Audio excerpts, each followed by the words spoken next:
Great morning, Houston. Great morning, downtown, midtown, third ward, fifth ward. Those of you listening in the car at 102.5 FM. Great morning to you that are tapped in through our free KMAZ app. And great morning to you that are listening on our website at www.amazing1025fm.org. I'm Amanda Sapp here at Amazing 102.5 FM, your do good through good station where we're changing lives one listener at a time. You'll know I'm always so excited to bring you amazing guests who are doing amazing things in amazing ways. I can't wait to share with you who I have in the studio with me today. Please turn your volumes all the way up. But first, let me tell you just a little bit about this guest. She trained at Morimoto in Philadelphia and the Michelin Starred Tom Aikens in London. After various prestigious roles, including head chef in the U.S. and sous chef at New York's Rainbow Room, she opened Stagolees, Stagolees. Stagolees in London in 2016, a Southern fried chicken and liquor joint. Now on international luxury hospitality specialist, she consults for high-end restaurants and clubs, bringing quality food and beverage products to market. She's also founded Classically Black and co-founded J&H Estates in the wine industry. She would consider herself ambitious, happy-go-lucky, and passionate. Please welcome the founder and the director of Classically Black, Miss Ashley James. Great morning. Good morning. Thank you for having me. Absolutely. I am so glad to have you here in the studio with us today. For someone who is just hearing about you for the very first time, tell us a little bit more about you. I'm sure. I'm originally from Houston. I went to Lamar High School. Left after high school. I've just kind of been traveling around the country and overseas until 2020 when I came back during COVID. Houston's home again, and I've just been working on trying to pay it forward with Classically Black and getting my wine brand off the ground. Yeah. What made you decide at a young age, or how old were you when you decided, I want to travel the country and I want to go and do all these amazing things in these different places? These are prestigious opportunities here that I just read, but how did you even decide this is what I need to be doing? I think I've always been pretty wide-eyed. So as soon as high school was done, I knew I wanted to leave. My family's from the East Coast, so I've always been torn with whether or not I wanted to go back or if I wanted to go somewhere else. So I actually went to school in New Orleans, then ended up in Chicago after Katrina. And from there, it just kind of blew up. Like I studied philosophy and poli-sci, had some moral dilemmas with being a lawyer. So I decided to go back to Philly and see if I liked being a chef. And if I did, I'd keep on that. And if not, I'd go back to law school. And I loved it. So from there, I think my second job, I never interviewed for another job. Every place I had been, I'd either been poached by a chef that I was working for, asked to move somewhere.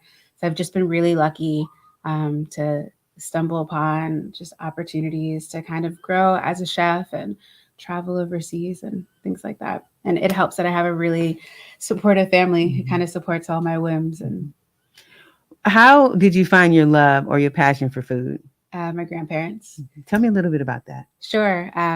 So they're from Philadelphia, outside of Philadelphia. And since I was little, my great aunts would always tell stories about, me cooking spaghetti with them and not knowing what to do with the noodles, using choice words. But I've always cooked, always baked with my grandmother, and always learned how to cook like meat and things that with my grandfather. And that's been a part of my life for as long as I can remember.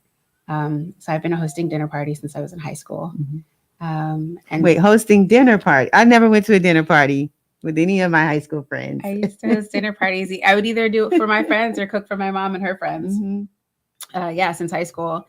So I think I realized that it was something that maybe I wanted to do when I was in Chicago, but my whole life I wanted to be a lawyer. And so I had to call my mom and have a conversation with her. And I was like, how do you feel if I decided to be a chef? And she was just like, as long as you finish school, which was my plan anyways, I had a year left.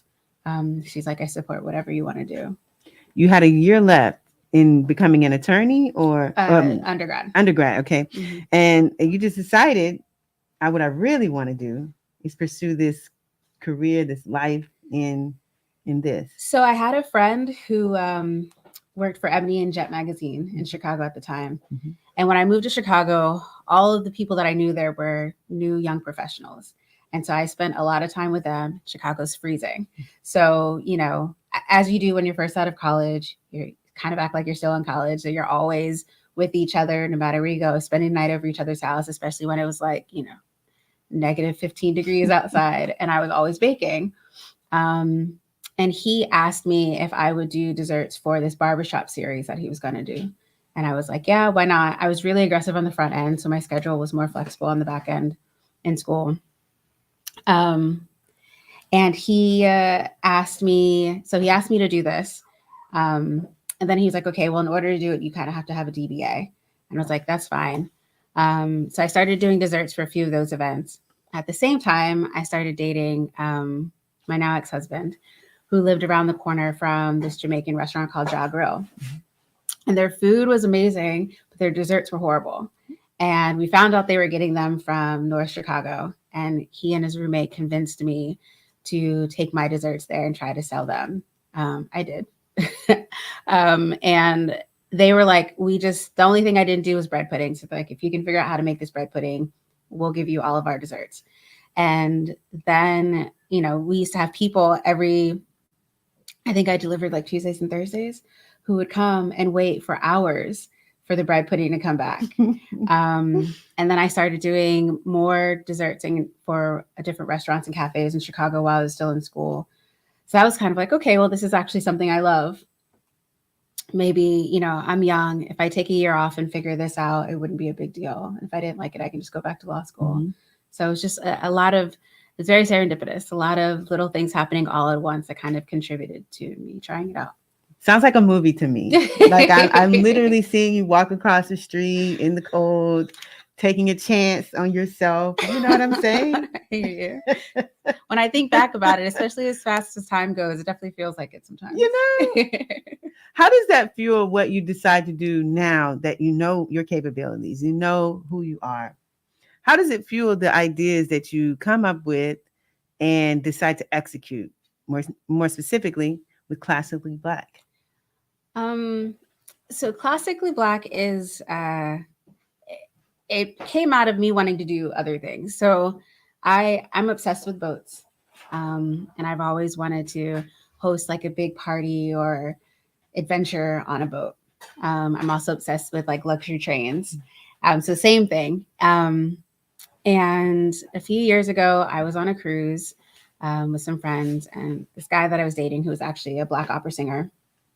And I was like, hey, it would be really amazing to charter a luxury cruise anywhere in the world, but everything about it is Black. So even if we're in Europe, to the best of our abilities, we go to, like, if we were in the south of France, there's a one Michelin Starred restaurant with a Black head chef.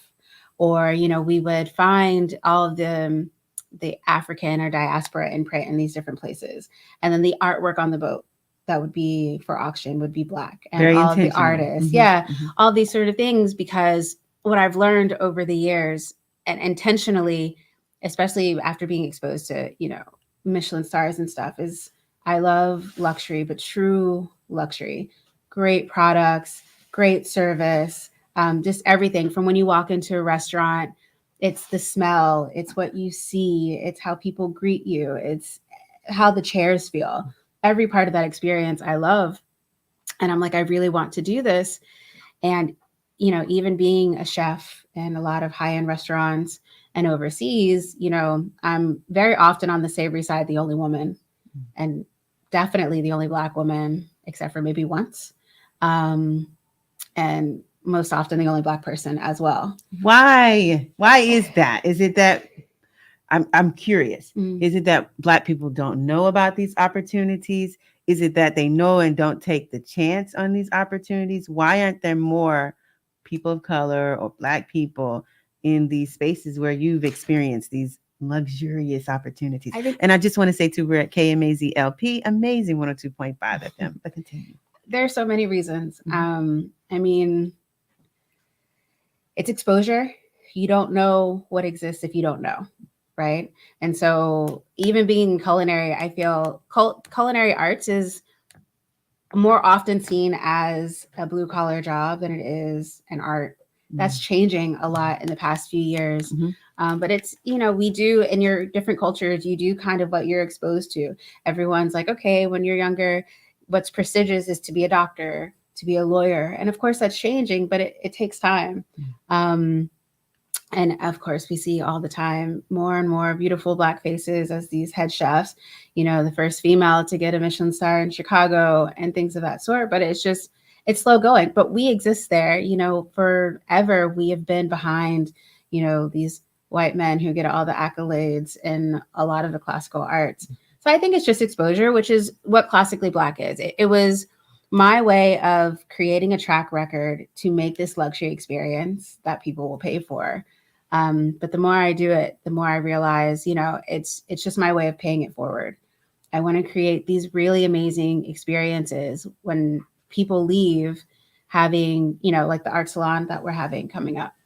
It's modeled after French art salon, and our two main performers is the first ever full-time composer in residence, a Black man for the Houston Grand Opera, Joel Thompson, and then Renee Richardson, who is a soprano for the Houston Grand Opera. I have two chefs from Georgia coming. One who's a sixth generation farmer. His family has actually owned their land since 1874. The other is a chef out of Atlanta. Our bar is going to be all Black owned spirits and wine, including my wine, J&H Estates. Just every part of it, to the best of my ability, are these high end products. So I want you to leave inspired by every part of it. The artwork that's exhibited. I'm working with Artist Bond, which is a Black owned gallery here in Houston. And they're curating the artwork that will all be for sale.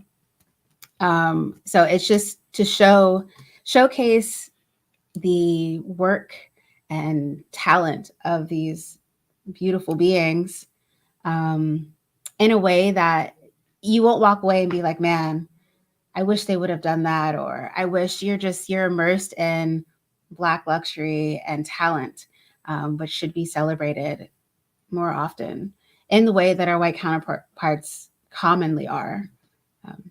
This is so good to hear. And I really just want to hear you. You know what I mean? And that I think that will open some ears and eyes and minds to people who maybe didn't even know that this was an option, an opportunity, and it's something that they could be a part of. What do you say to Miss Young Ashley James, who maybe also didn't know that this was possible or this was an option? Or did you always know I could be this person? Tell me a little bit about how you had to shift your mindset into becoming this and applying this to a world in a space of people, could come and experience these immersive experiences. Well, I think for better or for worse, my eyes have always been very open. So whether or not I could have predicted where I am now or what I've done, absolutely not. But I think the most important thing for any young person is to just be open, because you have no idea what you'll learn from a person you never thought you'd talk to, or, an experience you've had. Every time I eat something, every time I go to a new place, every time I smell something new, it gives me, a new experience that I didn't know existed. It helps me come up with another idea. It gives me another avenue to research. So, it's being open, even being in the wine industry now. Our wine is grown and made in Napa. Which I read somewhere, I could be wrong, there's like 1% of Black people that are in the wine industry. It's very small. Very small. It might have been 1%, something to that. It's very small, yeah. But it's being out there. You meet so many different types of people. And as long as you're open to that and those experiences, and really getting to know people who you have nothing in common, you just have no idea what you're going to learn or what you'll be exposed to. And I think that's the most important thing. What have you learned? Everything. Being in the wine industry. Even just about wine, like how important it is from the ground up. We go out there every quarter with our winemaker, trimming the vines, making the wine. And wine is really made in the vineyard. It's such a science. Like, I don't particularly love American Chardonnays because they're so oaky in your face. And I had an idea of what I wanted, like a more French style, like Chablis or something like that. So he's like, okay, well, this is what we have to do, and it's about the science of how you ferment, where you ferment, things like that. I think the wine industry comes off so snobby But it's actually one of the most approachable industries once you're in it, because everyone's just there to have a good time and to learn and to share a glass of wine, which, it looks snobby, and it can be, but once you're there, everyone's really like welcoming and opening, which is awesome. You've got an immersive experience happening on February 23rd. Yes. It's Classically Black. Where can people find tickets, or where can they learn more about Classically Black? Sure. So you can find information about our Classically Black Art Salon at classicallyblack.com. So it's classicallyblk.com.